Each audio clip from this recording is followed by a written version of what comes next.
बिस्मिल्लाहिर्रहमानिर्रहीम। इस वक्त पूरी दुनिया में उम्मत मुस्लिमा फ्रांसीसी सदर के गुस्ताखाना खाकों की हमायत के हवाले से सरापा एहतजाज बनी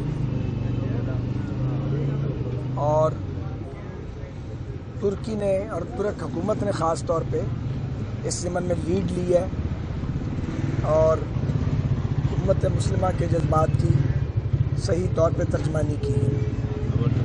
पाकिस्तान जो कि खालिस्तान एक नज़रियाती रियासत है और रियासत मदीना के बाद इस्लामी नज़रिए पर बनने वाली दूसरी रियासत है,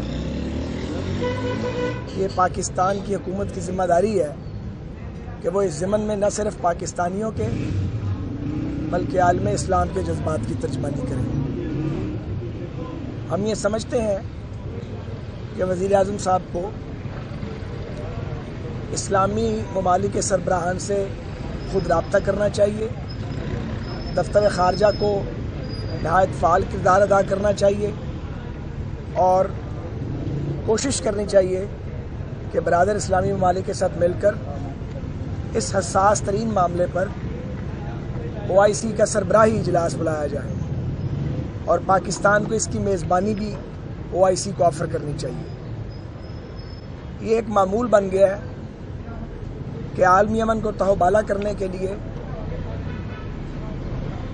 जो इंतहा पसंद है मिलिटेंट्स या जो दहशत गर्द है वो नबी पाक सरकार सल्लल्लाहु अलैहि वसल्लम की नामूस पर हमले करते हैं। तो एक मुसलमान के लिए इससे ज़्यादा अज़ियत और करब हो नहीं सकता। पहले ये मामला मखसूस इंतहा पसंदों तक महदूद था, लेकिन पहली बार एक रियासत के सदर ने सरकारी सतह पर गुस्ताखाना खाकों की खुल्लम खुल्ला बेईमाना बरहना हमायत की है, जो हम समझते हैं कि स्टेट टेररिज्म है। वो वक्त आ गया है कि इस्लामी ममालिक के सरबराहान OIC के प्लेटफॉर्म से और अक़वाम मुत्तहिदा में पूरी कुव्वत से अपनी आवाज़ बुलंद करें, और अगर ये इस काबिल भी नहीं है तो फिर इनकी क्या ज़रूरत है। पाकिस्तान को जो बहुत बड़ा इस्लामी मुल्क है, बल्कि आबादी के लिहाज से अगर बांग्लादेश की पॉपुलेशन बढ़ गई है तो तीसरा बड़ा इस्लामी मुल्क है, पाकिस्तान को इसमें अपना रोल प्ले करना चाहिए।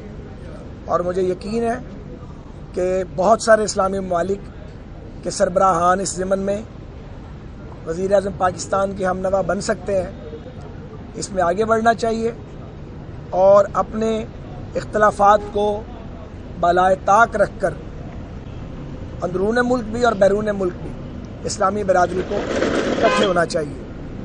इसी तरह एक जॉइंट रेजोल्यूशन हुआ है कौमी असम्बली में, लेकिन ये बहुत नाकाफ़ी है। जॉइंट सेशन पार्लियामेंट का बुलाया जाए, जो बाज़ औक़ात ऐसी लेजिस्लेशन पर भी बुला लिया जाता है जो नेशनल इंटरेस्ट में नहीं होती और बुलडोज़ किया जाता है चीज़ों को। बट एक जॉइंट सेशन आप बुलाएं और उसमें अपोजिशन और गवर्नमेंट मिल के रेजोल्यूशन पेश करें और वहाँ कोई इख्तलाफी बात ना हो सिवाय नामूस रिसालत के तहफ़्फ़ुज़ के। ये काम भी बहुत ज़रूरी है। दूसरी बात, हम सब ये महसूस कर रहे हैं कि पाकिस्तान के अंदर दहशत गर्दों ने फिर से सर उठाना शुरू किया है और ताज़ा तरीन वाक़या पेशावर के एक दीनी मदरसे पर वहशियाना हमला है। इससे पहले अफ़वाज पाकिस्तान के सिक्योरिटी पर्सोनल्स पर भी हमले हुए हैं और उनकी शहादतें हुई हैं बड़ी तादाद में।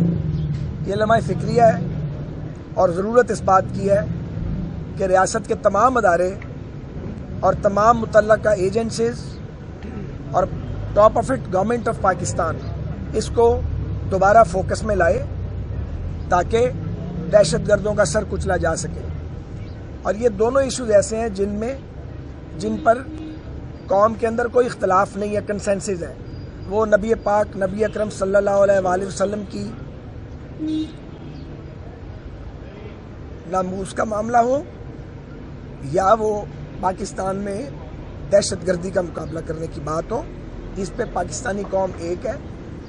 ویسے تو ہم سارا دن ایک دوسرے سے لڑتے رہتے ہیں اور طاقت کی رسہ کشی اس ملک میں 72 سال سے ختم نہیں ہوئی، لیکن کچھ ایشوز ایسے ہیں جن پہ نیشنل کنسنسس ہے، تو جن ایشوز پہ نیشنل کنسنسس ہے اس پہ کم از کم ہمیں اکٹھے ہو کر آواز بلند کرنی چاہیے۔ بہت شکریہ۔